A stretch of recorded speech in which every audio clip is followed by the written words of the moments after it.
Hello guys, ഫാസ്റ്റോക്കിൻ്റെ പുതിയൊരു വീഡിയോയിലേക്ക് എല്ലാവർക്കും സ്വാഗതം. അപ്പോൾ ഇന്നത്തെ വീഡിയോ എന്ന് പറയുമ്പോൾ ടാറ്റ ടിയാഗോൻ്റെ സ്റ്റാറിംഗ് കോളം സെറ്റ് ചെയ്യുന്ന വീഡിയോ കേട്ടോ. അപ്പോൾ ഇതാണ് സ്റ്റാറിംഗ് കോളം എന്ന് പറഞ്ഞത്, ഈ കാണുന്ന പീസ്. ഇതിൻ്റെ പടങ്ങനെന്ന് പറയുമ്പോൾ ഈ ഭാഗത്ത് ഇത്രത്തോളം ചളി വെക്കാൻ കാരണം എന്ന് വെച്ചാൽ ഇതിൻ്റെ ഈ ബൂട്ട് ഇവിടെ വരിക, ഈ ബൂട്ട് ഉണ്ടോ, ഇത് ഇവിടെയാണ് സെറ്റ് ചെയ്തിട്ടുള്ളത്. അപ്പോൾ ഇതിനകത്ത് വെള്ളം കയറിയിട്ടുള്ള ചളിയും കാര്യങ്ങളൊക്കെയാണ് ഈ കാണുന്നത്.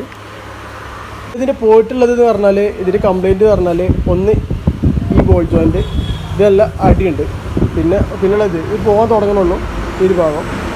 അപ്പോൾ അത് രണ്ടും മാറ്റി കൊടുക്കുക. അതുപോലെ ഇതിനകത്തുള്ള പുഷും കാര്യങ്ങളൊക്കെയാണ് ഇതിൻ്റെ കംപ്ലയിൻറ്റ്. ഷേക്ക് ഉണ്ട് ഉണ്ടോ, ഇത്രത്തോളം നിങ്ങൾക്ക് കാണാൻ കഴിയേണ്ടതല്ല. ഈ ഒരു റാക്ക് ഇതിനകത്ത് നിന്ന് അടിക്കുന്നുണ്ട്. അപ്പോൾ ആ ഭാഗം ക്ലിയർ ചെയ്യുക. അതാണ് ഇന്നത്തെ വീഡിയോയിൽ നിങ്ങൾക്ക് കാണിച്ചു തരാൻ പോണത്.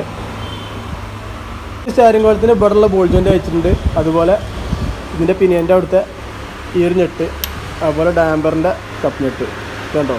ഇത് അതുപോലെ ഇതിലൊരു സ്പ്രിങ്ങാണ് വരുന്നത്. എല്ലാ വണ്ടികളും പോലെ തന്നെ കേട്ടോ. പിന്നെ ഇതിൽ ഈ പുള്ളി കണ്ടോ, പ്ലഞ്ചറിൻ്റെ ഇതിൻ്റെയൊക്കെ ചെറിയ വ്യത്യാസം വരും, ആകൃതിയിലൊക്കെ ചെറിയ മാറ്റം വരും.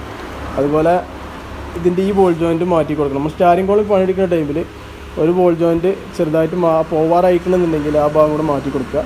പിന്നീട് നമുക്ക് വണ്ടിമട്ട് റൂറിനൊക്കെ ഒരു കേസ് വരുമ്പോൾ ബുദ്ധിമുട്ടാവും. അതുപോലെ ഇതിനകത്തുള്ള വയറിങ് കാര്യങ്ങളൊക്കെ ചെക്ക് ചെയ്യുക. പിന്നുള്ളത് എന്താ വെച്ചാൽ, ഇതിൻ്റെ റാക്ക് അയക്കുന്നതിൻ്റെ മുമ്പേ ഈ ഭാഗം അയച്ചെടുക്കുക. അത് അയക്കുമ്പോൾ ഇത് വലിച്ചു പിടിച്ചാണ്ട് ഈ ഒരു ഭാഗത്ത് ചെറുതായിട്ട് ഹാമറോണ്ട് മേടിട്ടുണ്ടെങ്കിൽ ഇത് പുറത്തേക്ക് തള്ളിപ്പോരണം കേട്ടോ.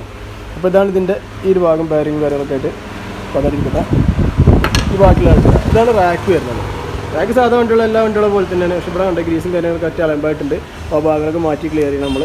അതുപോലെ പറഞ്ഞാൽ ഇതിൻ്റെ പ്ലഞ്ചറിൻ്റെ മുമ്പായിട്ട് ഈ ഒരു സ്പ്രിങ് കഴിഞ്ഞിട്ട് പ്ലഞ്ചറിൻ്റെ മുകളിലായിട്ട് ഇങ്ങനെ റിങ് വരുന്നുണ്ട്. ഈ റിങ് ഊരെടുക്കണം. അല്ലെങ്കിൽ നമ്മൾ പ്ലഞ്ചർ ഊരുന്ന ടൈമിൽ ഇത് വലിച്ചാൽ കിട്ടില്ല.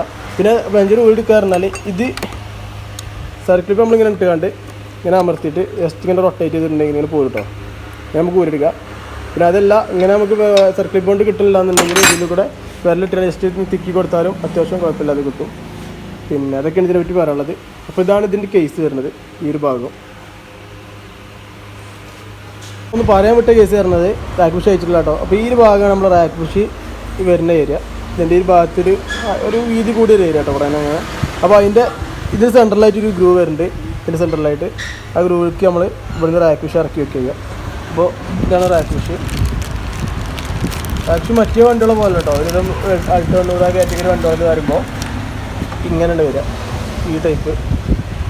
അപ്പോൾ ഇതിന് പറഞ്ഞ ഒരു ഗ്രൂവ് വരുന്നതാണ്. അതായത് അതിലേക്ക് ഇറങ്ങി നിൽക്കാൻ വേണ്ടിയിട്ട് വേണ്ടി ഇതാണ് സാധനം റാക്ക് പുഷ് പറഞ്ഞത്. ഇതിൽ ഇവിടെ ഉണ്ടോ, ഇവിടെ ഇങ്ങനെ പ്രസ് ചെയ്യുക. പ്രസ് ചെയ്ത് ഇങ്ങനെ ആമ്പേരുന്ന ടൈപ്പാട്ടത്. ഇത് കയറ്റുന്ന ടൈമിൽ ഇത് പ്രസ് ചെയ്ത് കയറ്റി വെച്ചാൽ പിന്നെ അതുണ്ടോ, ഇങ്ങനെ കയറ്റി വെച്ചാൽ പിന്നെ അതിനകത്ത് വന്നിട്ട് ഈ ഭാഗം വിടർന്ന് നിൽക്കും ഇങ്ങനെ. അതായത് പൊസിഷനിൽ വന്ന് നിൽക്കും. അങ്ങനെ അമർത്തി പിടിച്ചിട്ട് കയറ്റുക. അപ്പോൾ ഈ ഗ്രൂവിലേക്ക് ഈ മുതൽ ഇറങ്ങിയിരിക്കും. അങ്ങനെ സെറ്റിങ് ആണ് കേട്ടോ. റാക്ക് പുഷ് ഇടുക പറഞ്ഞാൽ, റാക്ക് പുഷ് ഇതിന് കയറ്റി വെച്ച ശേഷം നോസ് പ്ലെയർ ഇട്ടുകൊണ്ട് ജസ്റ്റ് അമർത്തിയാണ്ട് കയറ്റി കൊടുക്കാം കേട്ടോ. ഞാനിത് ഒറ്റ കൈ കൊണ്ട് വീഡിയോ എടുക്കുന്നതുകൊണ്ടാണ് ഞാൻ മൊത്തമായിട്ട് കാണിച്ചു തരാൻ. അപ്പോൾ അങ്ങനെ രണ്ട് സൈഡ് പ്രസ് ചെയ്ത് കണ്ടാണ് അമർത്തി കൊടുത്തിട്ടുണ്ടെന്നുണ്ട് ലോക്കായിട്ട് നിൽക്കൂട്ടാൽ. അപ്പോൾ അങ്ങനെയാണ്. പിന്നുള്ളത് പറഞ്ഞാൽ ഈ റാക്ക് പുഷ് ക്ലീൻ ചെയ്യുക. പിന്നെ ഇതിൻ്റെ അകത്തുള്ള കച്ചറ ഞാൻ ആദ്യം ക്ലീൻ ചെയ്തിട്ടുള്ളതാണ്. ഒരുവിധം സ്റ്റാരിംഗ് ബോളം ഫിറ്റ് ചെയ്യുമ്പോൾ പറലുള്ളതാണ്. അപ്പോൾ അതേമാതിരി ഇതിൻ്റെ റാക്കും കാര്യങ്ങളൊക്കെ ഫിറ്റ് ചെയ്തിട്ട് ക്ലീൻ ചെയ്ത് കണ്ട് ഇതിനകത്തുള്ള കച്ചറയും കാര്യങ്ങളൊക്കെ ഒഴിവാക്കിയിട്ട് ഇവിടെയൊക്കെ ഗ്രീസ് ഇട്ടുകൊണ്ട് സെറ്റ് ചെയ്യുക. അതാണ് ഇതിൽ പറയാനുള്ളത്. ഈ ഒരു ഭാഗങ്ങൾ സെറ്റ് ചെയ്ത് കണ്ട് ഞങ്ങൾക്ക് ബാക്കി പറഞ്ഞുതരാം. ഇത് ഒരു എല്ലാ സ്റ്റാരിംഗ് ബോക്സിൽ വരുന്നത് തന്നെയാണ്. ഇതിൽ നമ്മൾ ശ്രദ്ധിക്കേണ്ട കേസ് പറഞ്ഞാൽ ഇതുള്ളൂ. ഇതൊക്കെ സെറ്റ് ചെയ്യുന്ന ടൈമിൽ ഇവിടെ കുറച്ച് ഗ്രീസും കാര്യങ്ങളൊക്കെ ഇട്ടുകൊണ്ട് സെറ്റ് ചെയ്യുക. ഈ പ്ലഞ്ചറിന് ഞാൻ മാറ്റുന്നില്ല. അതിന് വലിയൊരു കംപ്ലയിൻറ്റും കാര്യങ്ങളും വന്നിട്ടില്ല. ഇത് വണ്ടി ഓവറായിട്ട് കച്ചറയിൽ കൂടെ പോയിട്ട് നല്ല അടി വന്നിട്ടുണ്ട് റാക്ക്. ഇത്ര പെട്ടെന്ന് അലമ്പ് ആവില്ല. റാക്ക് പുഷ് അത്യാവശ്യം കുഴപ്പമില്ലാത്ത പുഷും കാര്യങ്ങളൊക്കെയാണ് ഇതിൽ വരുന്നത്. അപ്പോൾ അത്ര പെട്ടെന്ന് അലമ്പാവേണ്ട ഒരു കേസ് വരില്ല. പിന്നെ ഇത് വെള്ളം കയറിയിരിക്കുന്നത് ചെറുതായിട്ട്. അപ്പോൾ അതിൻ്റെ ഒരു ഇഷ്യൂ കാര്യങ്ങളൊക്കെ ഉണ്ട്. ഈ ബോൾ ജോയിൻറ്റിൻ്റെ ഇവിടെ കണ്ടോ കച്ചറ കണ്ടോ, ബോൾ ജോയിൻറ്റിൻ്റെ ഈ സൈഡിലുള്ള ഈ ബൂട്ടിൻ്റെ ഇടയിൽ വെള്ളം കയറിയിട്ടായിരിക്കും അങ്ങനെ ആവാം പോയിട്ടുണ്ടാവുക. പിന്നെ ഈ ഗ്രീസും കാര്യങ്ങളൊക്കെ ഒഴിവാക്കണം. അതുപോലെ ഈ ഒരു ബാരിങ് കുഴപ്പമില്ല, ചെറിയ സൗണ്ട് ഉണ്ട്. സെറ്റ് ചെയ്ത് നോക്കാം. പിന്നെ ഗ്രീസ് മാറ്റിയിട്ട് എത്രത്തോളം സെറ്റ് ആവാൻ നോക്കുക. അല്ലാന്നുണ്ടെങ്കിൽ ഈ ബാരിങ് മാറ്റി കൊടുക്കണം. ഇത് റാക്കും ഈ ഒരു ഭാഗങ്ങൾ ഫിറ്റ് ചെയ്തിട്ടുണ്ട്. പിന്നെ ഇവിടെ ഫിറ്റ് ചെയ്യുന്ന ടൈമിൽ ഇത് 32 ബോക്സ് വരുന്നത്. അപ്പോൾ റിങ് ഇട്ടാണ് ടൈറ്റ് ആക്കിയിട്ടുള്ളത്. ബോക്സ് ഇടുമ്പോൾ ഇത്രത്തോളം ലോങ് ബോക്സ് നമ്മുടെ കയ്യിലില്ലാത്തതുകൊണ്ട് 32 റിങ് ഇട്ടാണ്ട് അത് ടൈറ്റ് ആക്കിയിട്ടുണ്ട് കേട്ടോ. റിങ് ഇട്ടുകൊണ്ട് അപ്പോൾ ഇതിൻ്റെ ഈ ഭാഗം ഫുൾ ടൈറ്റ് ചെയ്തുകൊണ്ട് ഓവർ ടൈറ്റ് ചെയ്യരുത്. കാരണം ഇവിടെ സ്ലിപ്പ് ആവാൻ ചാൻസ് ഉണ്ട്. ഈ ഒരു ഭാഗം ടൈറ്റ് ചെയ്ത് ലാസ്റ്റ് കഴിയുമ്പോൾ സ്ലിപ്പ് ആവാൻ ചാൻസ് ഉണ്ട്. അപ്പോൾ ഇത് ടൈറ്റ് ചെയ്ത് കഴിഞ്ഞിട്ട് മോൾക്ക് ഇങ്ങനെ ഷേക്ക് ഉണ്ടോ എന്ന് ചെക്ക് ചെയ്യുക. അപ്പോൾ ഈ ഭാഗത്തിൻ്റെ ഫിറ്റിംഗ് എന്ന് പറഞ്ഞാൽ അങ്ങനെയാണ്. പിന്നുള്ളത് പറഞ്ഞാൽ ഓപ്പോസിറ്റ് സൈഡ് ഇതിൻ്റെ ഈ സൈഡിലുള്ള ഡാമ്പർ കിറ്റ് അത് സെറ്റ് ചെയ്തിട്ട് അതിൻ്റെ ഒരു ഭാഗം കാണിച്ചു തരാം. സെറ്റ് ചെയ്ത് കാണിച്ചു തരേണ്ട ഒരു കേസില്ല. ഇതിവിടെ ഗ്രീസ് ഇട്ടുകൊണ്ട് ജസ്റ്റ് ഇട്ടുകൊണ്ട് അതിന് ശേഷം ഈ റിങ് ഉണ്ടല്ലോ, ഈ റിങ് ഇതിൻ്റെ സൈഡിൽ ഞാൻ ഈ റാക്ക് മെഷീൻ പറഞ്ഞ പോലത്തെ ഒരു ഗ്രൂ ഉണ്ട് ഇവിടെ. ഒരു മിനിറ്റ് കാണുന്നുണ്ടോയെന്ന് അറിയില്ല, ഇതുണ്ടോ ഈ ഗ്രൂ.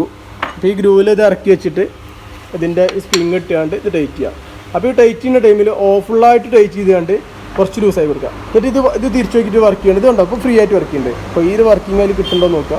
അപ്പോൾ അതൊക്കെയാണ് അതിൽ പറയാനുള്ളത്. അപ്പോൾ ഇതിൻ്റെ ഈ ബൂട്ടിൻ്റെ ഉള്ളിൽ ചളി കയറാൻ കാരണം എന്ന് പറഞ്ഞാൽ ഈ സംഭവം കേട്ടോ, ഇത് കറക്റ്റ് ഫിറ്റായിട്ട് ഇരിക്കാത്തതുകൊണ്ടോ. ഈ കട്ടിങ് ഉണ്ടോ, ഇത് ഇവിടെ ഇങ്ങനെ അമർന്നിട്ട് അതിന് മുമ്പ് ഫിറ്റ് ചെയ്തപ്പോഴുള്ളത്. അപ്പോൾ കേജിൻ്റെ ടൈമിൽ ഈ ഒരു ഭാഗം ഫുള്ളായിട്ട് അതിനുള്ളിൽ കയറിക്കണം. അതായത് വണ്ടിയുടെ ബോർഡറിനുള്ളിൽ കിട്ടും. ബോർഡർ ചേസിൻ്റെ അടിയിൽ വരുന്ന ആ പീസിനുള്ളിലേക്ക്, ആ റൗണ്ടിനുള്ളിലേക്ക് ഇത് കറക്റ്റ് കയറി നിൽക്കണം.